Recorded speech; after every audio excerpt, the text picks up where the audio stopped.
న్యాయయాత్ర చేయడం జరిగింది. ప్రజల మధ్యలోకి వెళ్ళిరు.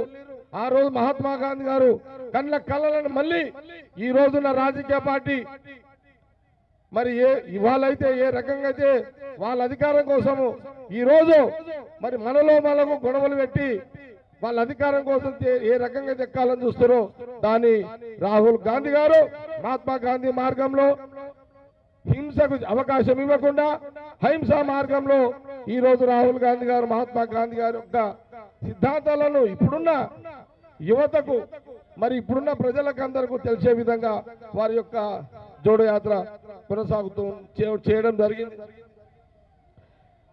ఒక విషయాన్ని గమనించాలి. ఆ 1942 కానివ్వండి, 47లో స్వతంత్ర టైంలో, క్విట్ ఇండియా టైంలో కానివ్వండి, ఈ రోజు పరిపాలిస్తున్న ఎవరైతే బీజేపీ ప్రధానమంత్రి మోడీ కానీ అమిత్ షా కానీ వాళ్ళ నాయకులు ఎవరు కూడా ఆ క్విట్ ఇండియా ఉద్యమంలో వాళ్ళు ఎవరు కూడా నన్ను అనుకుంటప్పటికీ వాళ్ళు పుట్టలే. ఈరోజు మాట్లాడతారు, మహాత్మా గాంధీ గురించి మాట్లాడతారు, కుట్ర చేస్తున్నారు, రాహుల్ గాంధీ గారి మీద కుట్ర చేస్తున్నారు.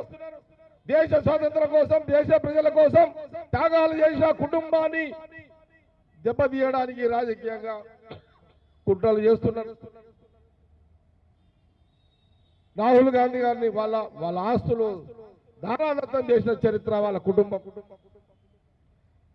మరి అలాంటి రాహుల్ గాంధీ చేయడం జరుగుతుంది. అప్పుడు వీళ్ళెవరు లేరు కదా. ఇప్పుడు ఈ రోజు అధికారం కోసము వాళ్ళకు ఒకటే ప్రధానమంత్రి, నేను చెప్పేది నేను విన్న ఒక మాట చెప్పదలుచుకున్నా. మోడీ గారు బీజేపీ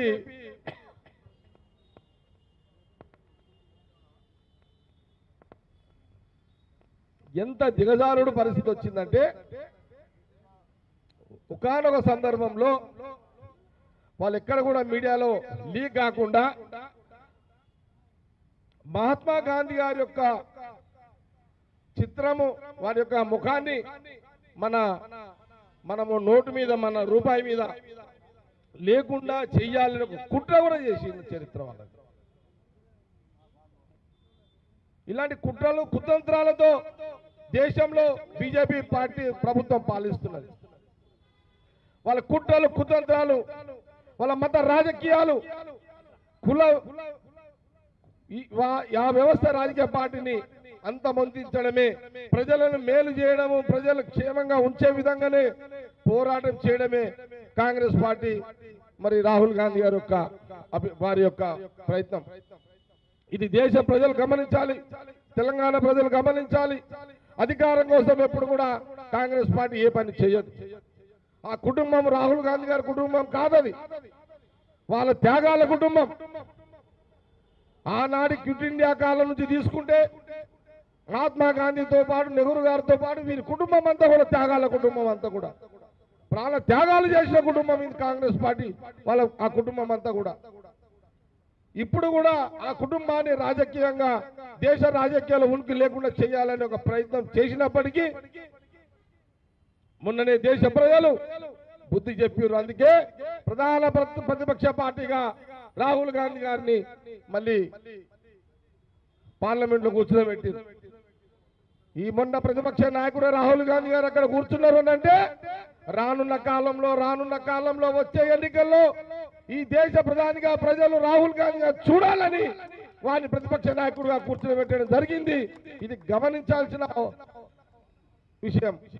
కాబట్టి మరి ఈ సందర్భంలో ఆనాటి మహాత్మా గాంధీ గారి యొక్క త్యాగాలు, వారి నిర్ణయాలు, వారి ఆలోచనలు, మరి వారితో పాటు నెహ్రూ గారితో పాటు సర్దార్ వల్లభాయ్ పటేల్ వారు కానివ్వండి, లేదా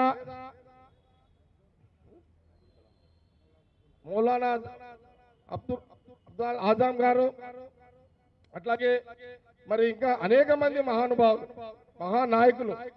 కాబట్టి వీళ్ళందరూ త్యాగాలు. కాబట్టి వీళ్ళందరూ కూడా ఆ రోజు కాంగ్రెసే. ఇప్పుడు వీళ్ళు సర్దార్ వల్లభాయ్ పటేల్ కూడా ఆ రోజు కాంగ్రెసే, సుభాష్ చంద్రబోస్ గారు కూడా ఆ రోజు కాంగ్రెసే. అంబేద్కర్ గారు కూడా కాంగ్రెసే, అందరు కాంగ్రెసే. వీళ్ళంతా కాంగ్రెస్ అంటే ప్రజలు, కాంగ్రెస్ పరిపాలన అంటే ప్రజల పరిపాలన. అదే అదే చరిత్ర, 140 సంవత్సరాల చరిత్ర కాంగ్రెస్ పార్టీ.